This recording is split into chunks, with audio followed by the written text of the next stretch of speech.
Kami, rakyat Malaysia berikrar akan menumbuhkan seluruh tenaga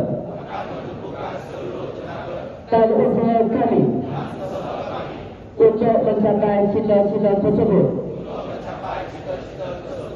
Ini pimpinlah mereka dengan petunjuk-Mu, kurniakanlah kekuatan dan kebijaksanaan agar mereka dapat memimpin bangsa dan negara ini ke arah keamanan, kemajuan dan kesejahteraan berpanjangan. Ya Allah yang Maha Penyatu, satukanlah hati-hati kami dalam kasih sayang dan persaudaraan. Jauhkanlah kami daripada persengketaan dan perpecahan. Tanamkanlah dalam jiwa kami sifat tolong-menolong, hormat menghormati dan bekerja negara dengan nilai dan integriti. Sebagai generasi Madani, kami diasah dengan kemahiran berfikir, menyelesaikan masalah dengan bijak dan berani mencuba ide baharu supaya kami boleh menyumbang kepada kemajuan negara dalam dunia yang pantas berubah.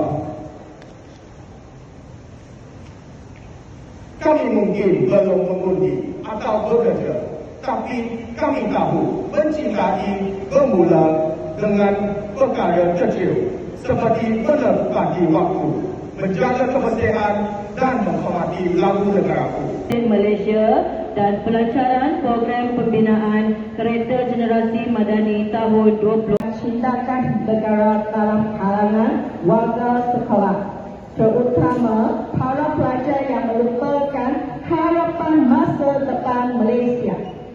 Semoga dengan perisian yang dijalankan, kita lebih menghargai erti kemerdekaan, perpaduan dan tanggungjawab sebagai rakyat Malaysia. Setinggi-tinggi ucapan terima kasih dan penghargaan diucapkan kepada jawatan kuasa yang telah bertunggu lumus untuk menjayakan program hari ini.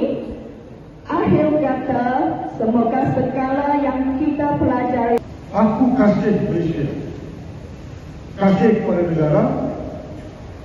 Kasih kepada negara bukan sekadar rasa bangga kerana dilahirkan sebagai rakyat Malaysia.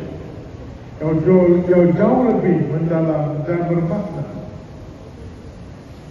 Kasih Malaysia berarti kita menghargai sejarah perjuangan kemerdekaan, memahami dan menjunjung perlembagaan, menghormati perjuangan dan institusi negara, serta memelihara keharmonian antara kaum dan agama.